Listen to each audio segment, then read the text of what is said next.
Welcome to A Week Arise and Triumph Ministries. I'm Dr. David R. Wood, your host and Bible teacher. It's Saturday, the 21st of June, and we will be continuing with the Kingdom of God, part 69. And division is not of God. Division is not of God. Don't be an agent of division. Now, before we dive into our lesson today on the kingdom of God, I want to again remind you of some things that I think will be helpful to keep in mind. Why are you here? Why are you watching this video? Why do you go to church? Do you go for the show? Is it like going to the theater?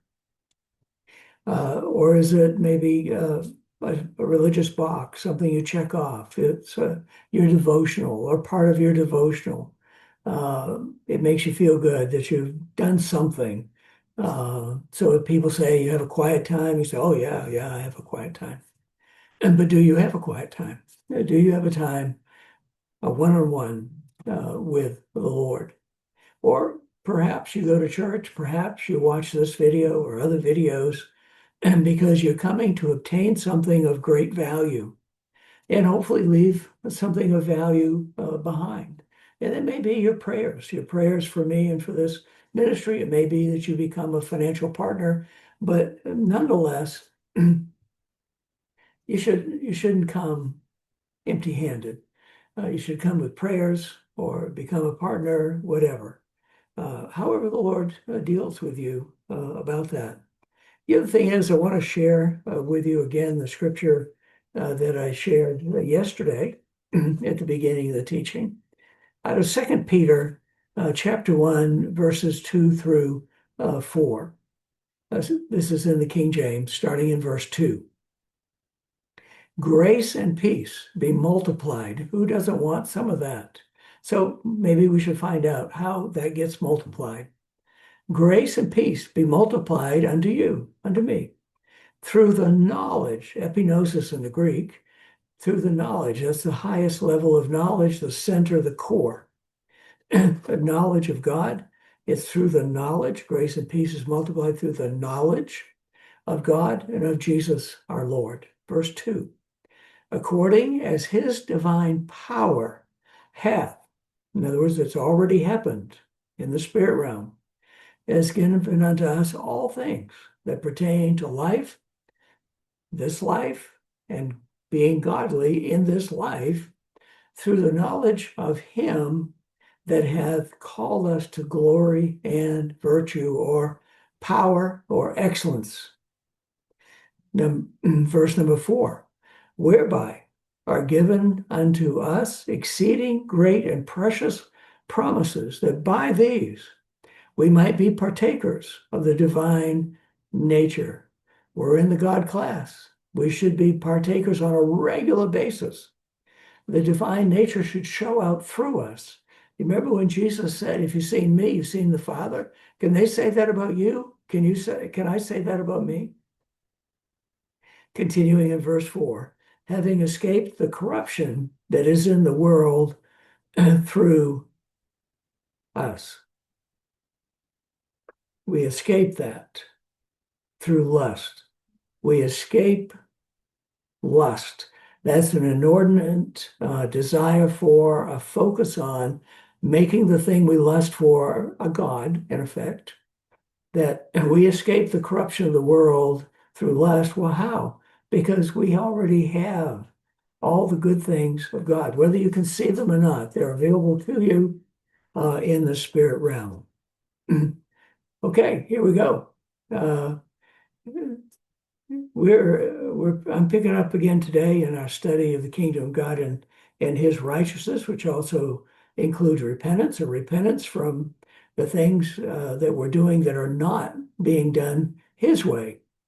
This teaching and demonstrating the kingdom of God was a major theme, a major part. And it should become obvious. We're now at 69 and we're not probably even half of his teachings.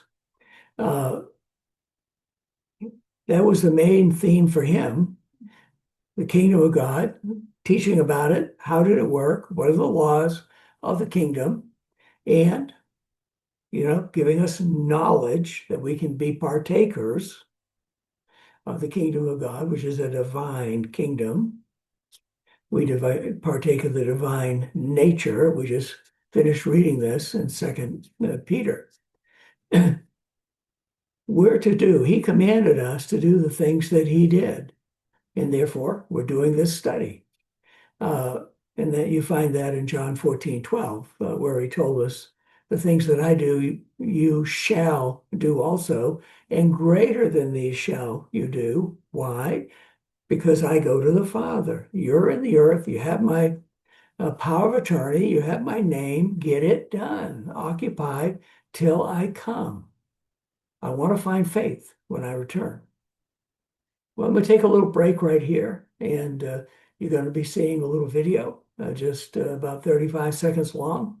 Talks about the ministry, Awake, Arise, and Triumph Ministries, and how to become a part of it in our core missions.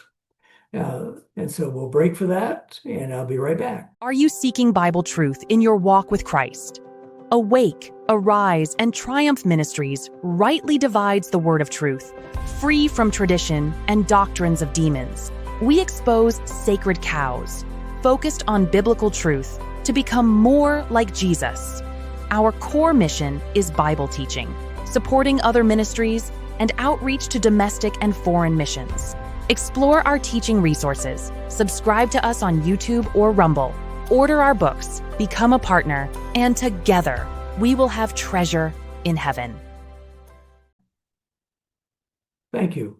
Thank you for watching that, and I hope it's given you more insight and into this ministry, and that you'll go to the partnership button. You'll see more about us and get involved.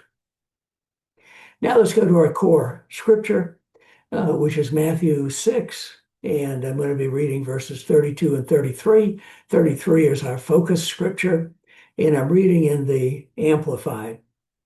For the Gentiles, or heathen, wish for and crave and diligently seek all these things. Now, he has just been talking about all the things that everybody needs for life. Food and clothing and shelter and yada, yada. Your Father, your Heavenly Father, knows well that you need them all. Now, verse 33. But seek, aim at, strive after, first of all, his kingdom, his righteousness, his way of doing and being right. And then all these things taken together will be given you besides. Are we doing it? It's a command. I've asked over and over again this question: do we see it as a command? Have we taken it seriously and said, Lord, help me today to put you first, to put the kingdom of God and your way of doing things, my mission in the kingdom of God and your way of doing that, help me to put that first. Holy Spirit, help me. Are you doing that? Or are you having your devotion and then life? Well, it's all one thing. These are not separate things. Life and then our religious part. Let's go to James, because we all too often we look at scripture and perhaps we say something like, oh, that's so good. That's so good. Then we walk away, forgetting what we just saw. James addresses this, chapter 1, verse 22 through 24, King James.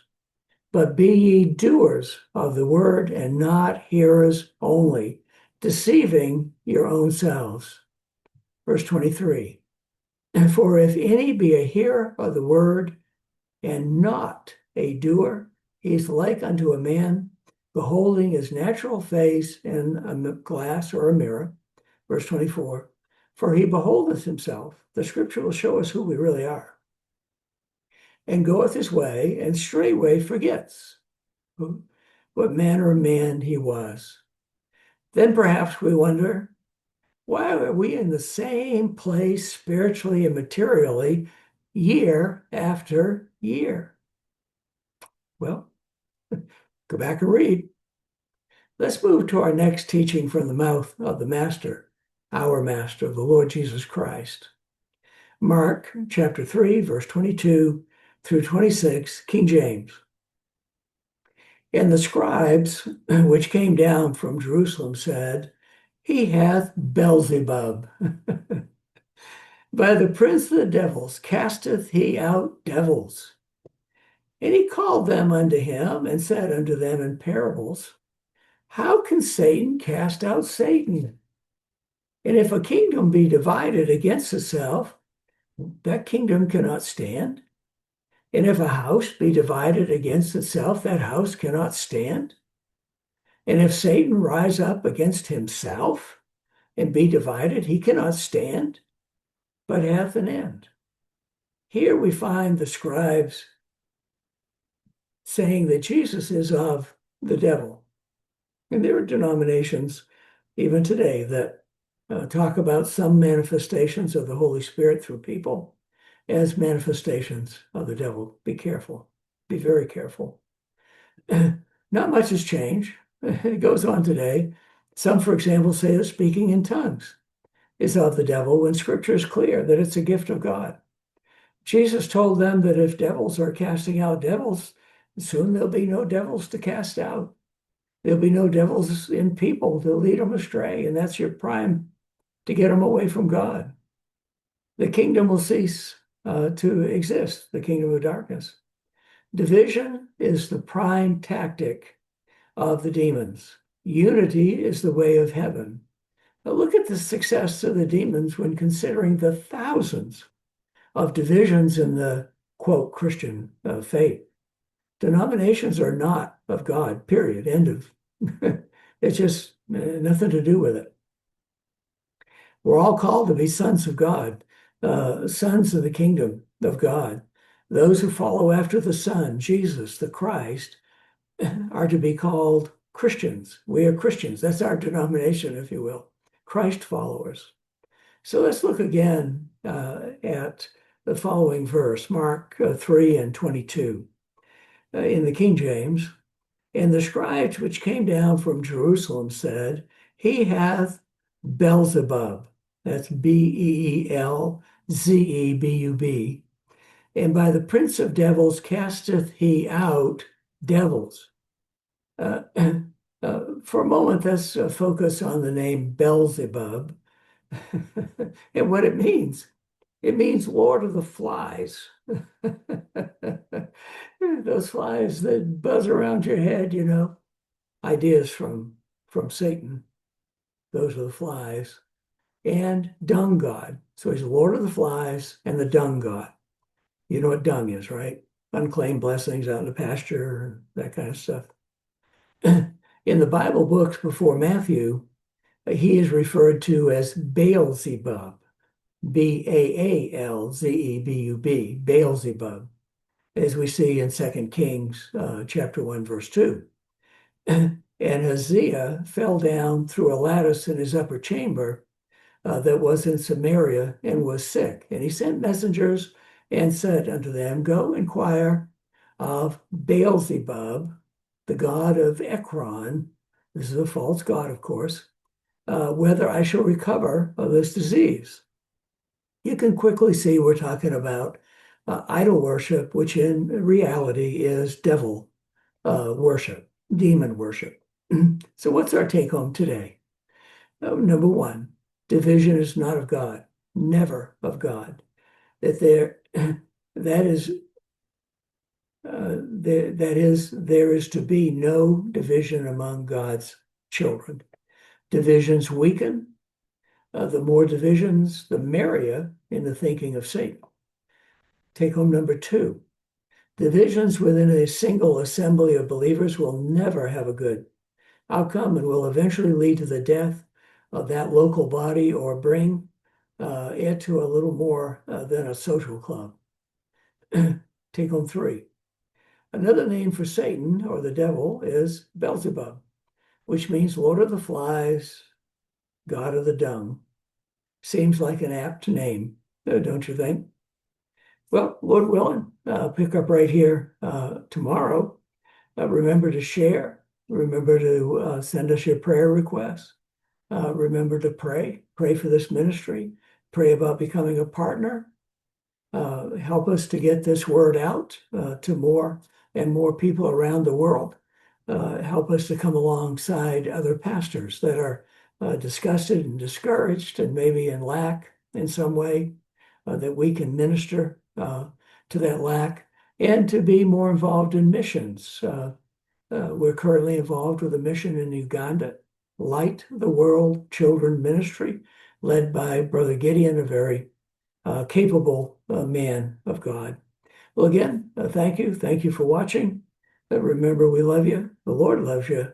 Nothing you can do about either one.